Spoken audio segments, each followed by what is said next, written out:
Sir, I need to see identification and documentation of citizen status. I just showed you my driver's license. What's this checkpoint for? A targeted compliance check in cooperation with local authorities. Where were you born? Atlanta, Georgia. I'm active duty Air Force. My military ID is in my wallet. If you need additional, military ID does prove. Captain Daniel Johnson had lived in San Antonio for 6 years and had driven through the temporary compliance checkpoint on the highway leading away from Joint Base San Antonio Randolph exactly 0 times because it had never existed, before this Saturday afternoon in late spring. He had just left the commissary with a trunk full of groceries, steaks for tomorrow's barbecue, ingredients for the pasta salad he promised to bring to his daughter's school potluck on Monday, and enough coffee to get him through the next week of early morning intelligence briefings. The checkpoint had appeared out of nowhere. 3 black SUVs blocking 2 of the 3 southbound lanes, federal agents in tactical vests directing traffic into a single lane where they were checking every 3rd or 4th vehicle. Johnson's silver SUV happened to be one of the unlucky ones. And what should have been a 30-second license check turned into something else entirely when the ICE agent saw a black man in civilian clothes and decided that a driver's license from Georgia wasn't sufficient proof he belonged in the country. The agent's body camera captured everything that happened next. The vague explanations about compliance checks, the demands for documents Johnson didn't carry, and the moment when a decade-long Air Force intelligence officer with a top-secret clearance learned that his service meant nothing when assumptions about citizenship trumped basic facts. If you're ready to see institutional racism taken down, like this video and drop a comment telling me where you're watching from. And if this is your first time here, hit that subscribe button right now because you won't want to miss tomorrow's story of cops messing with the wrong people and finding out. Let me know in the comments if you enjoyed this story. Captain Daniel Johnson had never wanted to be anything but Air Force. His father had been a maintenance mechanic on C-5 Galaxies. His uncle had piloted KC-135 tankers. And his grandfather had served in Vietnam as a munitions specialist before the war had broken him in ways the family still didn't talk about. Military service wasn't just a job in the Johnson family. It was a legacy, a tradition, a point of pride that went back generations. Johnson had grown up on Air Force bases from Germany to Okinawa, had learned to navigate new schools and new friends every few years, and had understood from childhood that wearing the uniform meant something. He had commissioned through ROTC at Georgia Tech in 2014, had specialized in intelligence analysis, and had spent the last 10 years working his way up from second lieutenant to captain. At 33, he was stationed at Joint Base San Antonio Randolph as an intelligence operations officer for a signals analysis division, managing a team of analysts, monitoring encrypted communications from threat actors across 3 continents. It was the kind of position that required not just military expertise, but the highest security clearances. The kind where foreign travel required approval. Where entire background investigations verified every detail of existence. Where the nation trusted him with secrets that could alter geopolitical landscapes. Johnson was married to Emily, a pediatric nurse he had met in Atlanta during college. They had 2 children. Lucas, 12, played basketball and asked too many questions about everything. Ava, 9, collected rocks and wanted to be a veterinarian. They lived in a modest suburban home with a backyard big enough for the trampoline the kids had begged for last Christmas. It was a good life, a stable life. The kind built on years of service and sacrifice. None of that mattered when Johnson gripped the steering wheel of his silver SUV and approached the unexpected blockade on the highway. His routine grocery run suddenly interrupted by flashing lights and orange cones funneling traffic into a single lane. The checkpoint had materialized without warning. ICE agents in tactical vests directing vehicles. Federal insignias on SUVs parked at angles across the asphalt. The randomness of it heightened his unease as a black man in civilian attire, jeans, a casual hoodie, and sneakers after a morning of family-oriented shopping for barbecue supplies and school event contributions. Johnson's vehicle slowed. An agent waved him into the inspection lane. The SUV rolled to a stop. Through the windshield, Johnson watched other vehicles pass without incident. White drivers. Quick glances at licenses, waves to proceed. But when the agent approached Johnson's window, the interaction shifted. Agent Peters was a stern white man in his 40s with an authoritative stance and eyes that scanned Johnson with immediate suspicion. He leaned toward the window. Johnson lowered it halfway. The agent extended a gloved hand. Johnson handed over his Atlanta driver's license. Peters studied it with deliberate slowness, turning it over, holding it to the light, scrutinizing the hologram as though searching for forgery. His jaw tightened. The questions began. Where was Johnson born? Why was he so far from Georgia? What was his business in Texas? Johnson answered calmly. Atlanta. Active duty Air Force. Stationed at the base for 6 years. Peters didn't acknowledge the responses. Instead, he shifted the demand. citizenship documentation, birth certificate, passport, proof beyond the license. Johnson reached for his wallet again. His military identification card. Active duty. Top secret clearance. A decade of verified service. He held it toward the window. Peters glanced at it with dismissive brevity. The card could be fake, he said. It didn't prove citizenship. Johnson kept his voice even. The military ID required citizenship for commission. The base was 2 miles away. They could verify through official channels in minutes. Peters called over a secondary agent. A young woman with dark hair pulled into a tight bun. Agent Lee. She approached with practiced efficiency. Peters briefed her in low tones. Lee nodded. They exchanged glances. Then Peters turned back to Johnson. Step out of the vehicle. Johnson's pulse quickened but his movements remained controlled. He opened the door with deliberate slowness. Hands visible. No sudden gestures. He stepped onto the asphalt. The agents moved in synchronized precision. A pat-down. Hands rifling through his wallet. Questions about where he kept his birth certificate. Whether he had a passport in the vehicle. Johnson repeated his offers to verify through the base. Peters ignored them. The military ID was potentially fraudulent, Peters declared. Immigration status needed verification. Johnson's protest was calm but firm. He was a United States citizen. Active duty Air Force captain. This stop was unlawful. The body camera on Peters' vest recorded every word. Peters produced handcuffs. Johnson's hands were pulled behind his back. Metal clicked around his wrists. The humiliation seared through him even as he maintained composure. He restated his citizenship. His service. His clearance. Peters guided him toward a black SUV parked at the checkpoint's edge. The rear door opened. Johnson was placed inside. The door closed. Through the tinted window, Johnson watched his vehicle being flagged for towing. Agents photographed his license plate. Inventoried his groceries. The steaks for tomorrow's barbecue. The pasta ingredients for Monday's potluck. All of it cataloged and removed. The clock on the dashboard read 2:15 in the afternoon. An hour passed. Then another. Johnson sat in the back seat, hands cuffed, watching the checkpoint operation continue. Other vehicles stopped. Other drivers questioned. But none detained. He thought of Emily waiting at home. Lucas and Ava expecting him back. The groceries melting in the heat. The irony wasn't lost on him. His grandfather had served in Vietnam. His father had maintained the aircraft that projected American power across the globe. His uncle had refueled fighter jets mid-flight. And now Johnson himself spent his days monitoring threats to national security. A family legacy of service spanning generations. Yet here he sat, handcuffed in the back of a federal vehicle, his citizenship questioned, his service dismissed. The SUV finally started. The drive to the detention facility unfolded in tense silence. Johnson reiterated his citizenship. His status. His clearance. The agents offered no response. The facility appeared after 20 minutes. A low concrete building surrounded by chain-link fencing. Johnson was escorted inside. Processing. Paperwork. A board officer behind plexiglass who barely looked up until Johnson's information populated the system. The officer's expression changed. He stared at the screen. Then at Johnson.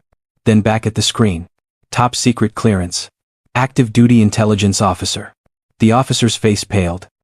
He made a phone call. Spoke in urgent tones. Hung up. Apologized. Immediate release. Documentation of the incident provided. An internal alarm had been triggered. Johnson was uncuffed. Given his belongings. Escorted out. No further explanation. He retrieved his impounded SUV from a lot 3 blocks away. The groceries were ruined. Milk spoiled. Ice cream melted. Steaks warm to the touch. He discarded everything into a dumpster outside the impound facility. The clock read 6:45 in the evening. 4.5 hours since the stop. The drive home stretched longer than usual. Johnson's hands gripped the wheel. His mind replayed the handcuffs. The dismissal. The assumptions that had overridden every verifiable fact of his existence. When he finally pulled into his driveway, the porch light was on. Emily stood in the doorway. Lucas and Ava peered from behind her. Johnson stepped out of the SUV. Empty-handed, late. He walked toward his family. Emily's eyes searched his face. He struggled to explain the ordeal in measured terms. Words that wouldn't frighten the children. Phrases that wouldn't reveal the full weight of humiliation. But even as he spoke, something hardened inside him. A resolve. This wouldn't end here. This couldn't end here. Justice wasn't a luxury, it was a method. And Johnson knew methods. The following week, Johnson sat across from a civil rights attorney in a downtown San Antonio office. The attorney's name was Rebecca Caldwell. She specialized in federal civil rights violations. Her reputation preceded her. 15 years of litigation against government agencies, a track record of settlements and verdicts that had forced policy changes across 3 states. Caldwell reviewed the body camera footage on her laptop. The vague compliance check terminology, the escalating demands for citizenship proof, the dismissal of the military ID, the handcuffing. She paused the video at the moment Peters declared the ID potentially fraudulent. She replayed it. Then replayed it again. Her expression hardened. This wasn't random, she said. This was targeted. And it was illegal. Johnson had brought everything. The documentation from his release. The impound receipts. His service records. His security clearance paperwork. Caldwell photographed each document. She asked questions in clinical precision, timeline, exact phrasing, physical details. Johnson answered methodically. His intelligence training had taught him to recall specifics under pressure. Now that training served a different purpose. Caldwell began building the case. Department of Homeland Security, Immigration and Customs Enforcement, violations of Fourth Amendment rights, racial profiling, false imprisonment, deceptive practices, masking immigration enforcement. The legal architecture took shape across her desk. Johnson listened, absorbed, signed the retainer agreement. The lawsuit was filed 3 weeks later. The discovery process began immediately. Caldwell's team subpoenaed checkpoint records, agent personnel files, body camera footage from all stops that day. What emerged painted a damning picture. 42 vehicles had been stopped at the checkpoint during its 6-hour operation. Of those, only 8 drivers had faced extended detention and demands for additional citizenship proof. All 8 were people of color. 6 were Latino. 2 were black. Johnson was one of the 2. The pattern wasn't subtle. It was systematic. Johnson's life had become bifurcated. Days at the base managing intelligence operations. Nights reviewing legal documents and deposition transcripts. The emotional toll compounded. Sleepless stretches replaying the handcuffs. The disregard for his service. The assumption that his skin color invalidated every credential he carried. Emily found him awake at 3 in the morning more than once, staring at the body camera footage on his laptop. Do you think military IDs should be immediately verified at such checkpoints to prevent these injustices? Share your experiences or opinions in the comments if you've faced similar profiling, or hit like if you support clearer enforcement protocols. The case drew attention. Colleagues at the base offered quiet support, but others distanced themselves. Bureaucratic pushback emerged. Questions about whether pursuing litigation might affect his clearance, whether it demonstrated poor judgment, whether it was worth the fight. Johnson ignored the whispers. He had been humiliated on the side of a highway for no reason other than the color of his skin. That wasn't something to let pass quietly. Then the unseen twist emerged. Johnson's intelligence work involved analyzing encrypted communications from threat networks, pattern recognition, data correlation, signal analysis. He applied those same skills to the case documents. Agent Peters' duty logs. Checkpoint locations over the previous 18 months. Cross-referencing with immigration enforcement statistics. Anomalies appeared. Checkpoints Peters supervised showed unusually low arrest rates despite high stop volumes. Specific vehicles flagged for inspection but released without incident. Communication patterns in ICE databases that suggested coordination with external parties. Johnson dug deeper. Encrypted messages from classified intercepts he had access to through his clearance. Communications that mentioned checkpoints. Payoffs. Selective enforcement. He found Peters' name buried in coded references. A network. Smuggling operations using ICE checkpoints as cover. Innocents detained to create the appearance of legitimate enforcement. Accomplices allowed to pass without scrutiny. A corruption scheme hidden behind the veneer of federal authority. Johnson compiled the evidence. Handed it to Caldwell. She brought in federal prosecutors. The case transformed. No longer just a civil rights lawsuit. Now a federal corruption investigation. Peters and Lee were subpoenaed. Their depositions revealed inconsistencies. Lies that unraveled under expert cross-examination. Constitutional scholars testified about citizenship requirements for military commissions. Former agents critiqued the checkpoint protocols. Security experts highlighted the risks of detaining personnel with top-secret clearances. Johnson sat through every deposition, every hearing, watching the defense falter, watching the evidence mount. He had been the humiliated victim. Now he was the empowered whistleblower. His hidden expertise had transformed the narrative. The underdog who exposed the deeper villainy. At home, Emily rallied community awareness. She contacted local news outlets, organized support among military families. Lucas and Ava asked questions about fairness that Johnson answered as honestly as he could. Why had the agents treated him that way? Why didn't his uniform matter? Why did people assume things based on how someone looked? The conversations were difficult, but necessary. Resilience wasn't inherited, it was taught. 20 months after the checkpoint stop, the case advanced to trial. The evidence was overwhelming. Body camera footage, statistical patterns of racial profiling, expert testimonies on constitutional violations, and the corruption revelations that elevated the stakes beyond individual misconduct to systemic abuse. Johnson carried precautionary documents in his vehicle now: birth certificate, passport, naturalization papers he shouldn't need because he was born in Atlanta. A reluctant adaptation to persistent discrimination. The trial date was set. Federal courtroom in San Antonio. The machinery of justice prepared to render its verdict. The courtroom was packed. Military personnel in dress uniforms filled the gallery. Civil rights supporters, local journalists, community members who had followed the case through 2 years of legal maneuvering. Johnson sat at the plaintiff's table beside Caldwell and her team. Across the aisle, federal attorneys represented the Department of Homeland Security. Peters and Lee sat behind them, faces impassive. The trial opened with Johnson's testimony. He took the stand in his Air Force service dress uniform, ribbons and insignia that documented a decade of service. Caldwell guided him through the events methodically. The grocery run, the checkpoint, the escalating demands, the ignored verifications, the handcuffing, the detention. Johnson's voice remained controlled, clinical. He recounted the personal humiliation, the assumptions that had overridden every verifiable fact of his existence, how his top-secret clearance granted only after exhaustive background investigations had meant nothing to agents who saw only skin color. Prosecutors presented the body camera footage. The courtroom watched in silence, Peters demanding citizenship proof, Johnson offering his military ID, Peters dismissing it as potentially fake. The handcuffs, the SUV, the 4.5 hours of detention. The defense objected repeatedly. Overruled each time. Statistical evidence followed. 42 stops. 8 extended detentions. All 8 drivers were people of color.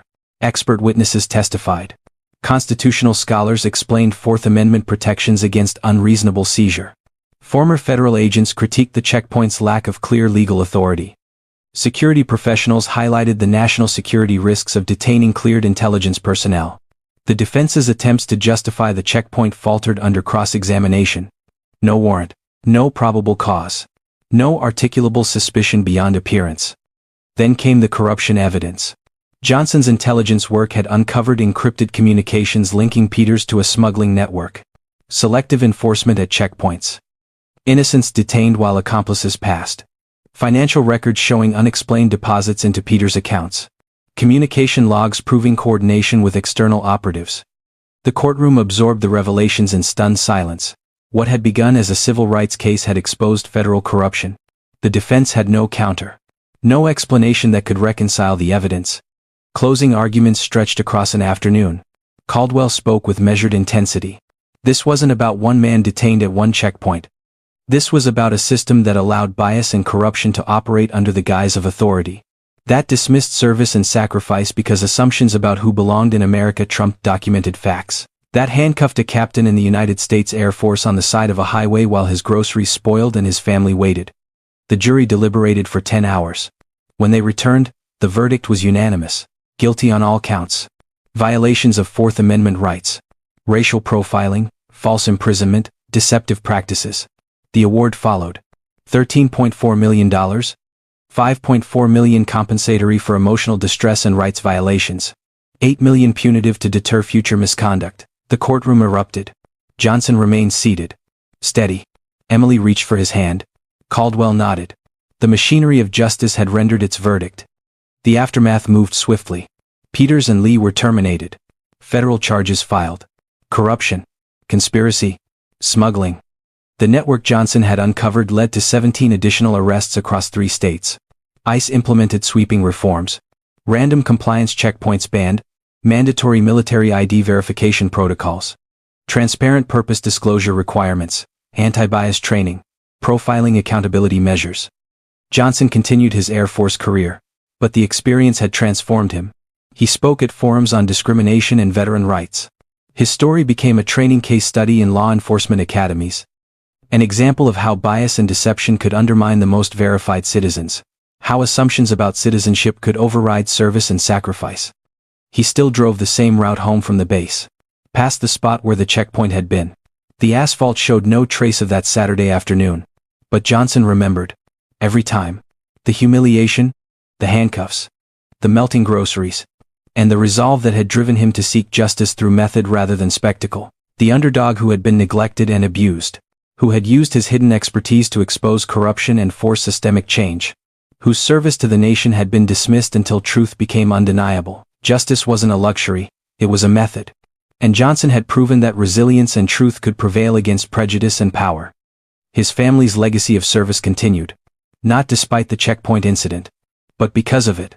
Because wearing the uniform meant something. Even when assumptions about who belonged tried to erase that meaning. Even when the facts standing right in front of someone were ignored in favor of bias. Johnson's story sparked policy dialogues across federal agencies, community awareness initiatives, congressional hearings on immigration enforcement practices. The impact rippled beyond one lawsuit, beyond one man's vindication. It became proof that service didn't immunize against prejudice, but that resilience, truth, and the pursuit of justice could force accountability. The narrative had come full circle. From a routine grocery run interrupted by flashing lights, to a federal courtroom where $13.4 million validated that the assumptions had been wrong, that the service had meant something, that the facts mattered. Johnson drove home that evening along familiar streets. The sun setting over San Antonio. His family waiting. His resolve intact. Forever changed. But empowered. The uniform still meant something. And now so did his voice. If you like this video, make sure to hit that like button, subscribe, and turn on the notification bell so you don't miss the next story. Share this video with someone who would appreciate it. And let's keep building this community together. And before you go, drop a comment below. I'd love to hear your thoughts on what stood out to you the most. Until next time, stay safe, stay curious, and I'll see you in the next.